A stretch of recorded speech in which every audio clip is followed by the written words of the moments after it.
ہر جگہ یہ سوال ہوتے ہیں کہ کیا وہابی دیوبندی کے پیچھے نماز ہو سکتی ہے؟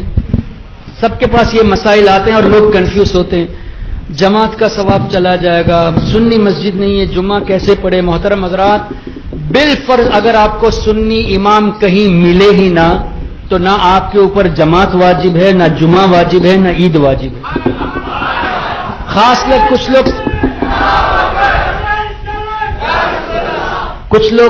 کئی لوگ میسج کرتے ہیں سعودی سے، کویت سے کہ حضرت یہاں سنی مسجدیں نہیں ملتی، ہم جمعہ کیسے پڑھے، عید کیسے پڑھے؟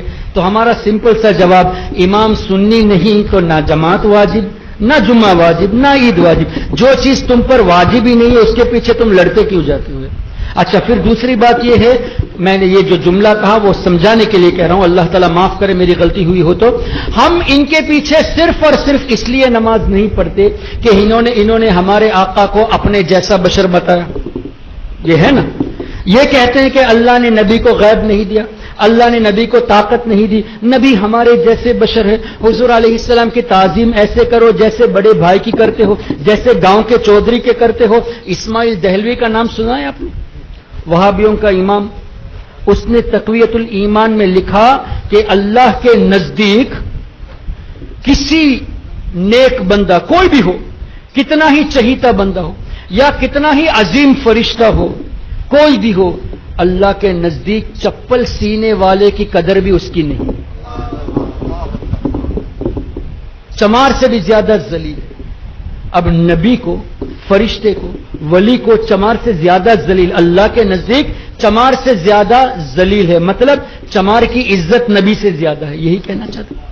جو آدمی اپنے نبی کے بارے میں، جن کا کلمہ پڑھتے ہیں، ان کے بارے میں یہ کہے کہ چمار سے زیادہ ذلیل ہے، اس کو تم کیسے امام بناؤ گے یار؟ ذرا سوچئے، کیسے امام بناؤ گے؟ پھر یہ کہنا کہ نہیں 27 درجہ ثواب ہے، مکہ شریف میں ایک نیکی کا 1 لاکھ تو 27 لاکھ کا ثواب مس ہو جاتا ہے. ارے محترم، نبی کی عظمت کی وجہ سے ہم ان کے پیچھے نماز نہیں پڑھتے. صحیح ہے کہ نہیں؟ صرف نبی کی محبت میں ان کے پیچھے نماز نہیں پڑھتے. ارے وہ لاکھ ثواب بھی نبی ہی کے صدقے میں ملا ہے. نبی نے فرمایا تبھی جماعت کا ثواب زیادہ ہے. ارے جس نبی کی عظمت کے صدقے میں تم اس ثواب کو چھوڑتے ہو، اللہ 27 لاکھ نہیں چاہے تو 27 کروڑ عطا فرما دے گا. کیونکہ اللہ کے حبیب کی محبت میں تم نے اکیلے نہیں نماز پڑھی.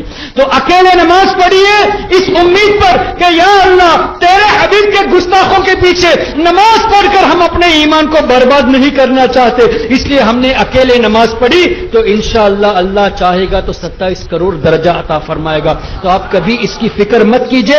وہابی، غیر مقلد، اہل حدیث، ان کا ایمان ہی نہیں تو ان کے پیچھے نماز کہا. پھر آپ نے ان کو امام بنا لیا تو اس کو مقتدا، پیشوا، مسلمان مان لیا. اور جس کا عقیدہ حد کفر تک پہنچ گیا، جس کا عقیدہ کفریہ ہے، اس کو مسلمان ماننا ہی خود کفر ہے.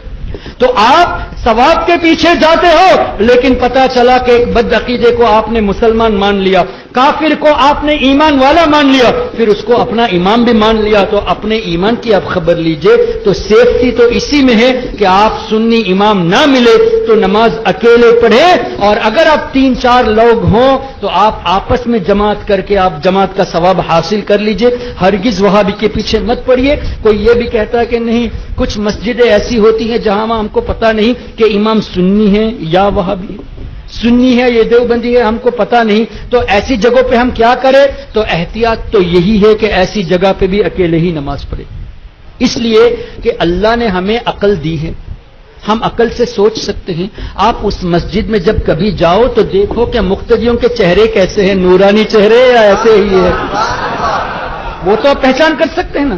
آپ مجھے سچے دل سے بتائیے، آپ گوگل میں جا کے سنی علماء کے نام کو پیش کر دیجئے، کیسے کیسے نورانی چہرے آپ کو نظر آئیں گے. اور اسی طرح آپ جو ہے نا کچھ وہابیوں کے نام ٹائپ کر دیجئے، ناصر الدین البانی ٹائپ کر دیجئے، ابن عبد الوہاب نجدی نام ٹائپ کر دیجئے، عثیمین کا نام ٹائپ کر دیجئے.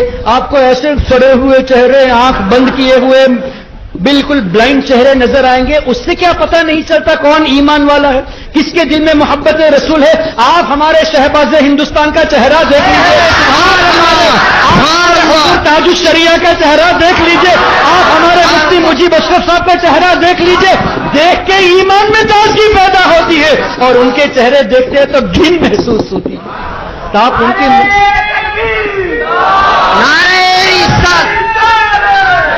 علماء اہل سنت، ارے یہ تو ایمان کی بات ہوئی۔ آپ عوام کو بھی دیکھیے کہ کہیں بڑے بھائی کا کرتا اور چھوٹے بھائی کا پیجامہ تو نہیں ہے، کہیں ماتھے پہ شامی کباب تو نہیں ہے، کہیں مونچھیں جو ہے نا نکال تو نہیں دی، ٹکلا تو نہیں۔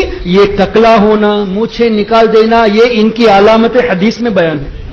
آلریڈی ہمارے آقا نے ان کی علامتیں بیان کر دی، تو اگر آپ پہچان ان سے گفتگو کر کے نہیں کر پاتے تو چہرے اور لباس کو دیکھ کے کم سے کم اپنے ایمان کو سنبھالیے، اور احتیاط اسی میں ہے، پہچان نہ بھی کر پاؤ جب تک کنفرم نہ ہو کہ یہ عاشق رسول ہے، تب تک ان کے پیچھے نماز ہرگز نہ پڑھے۔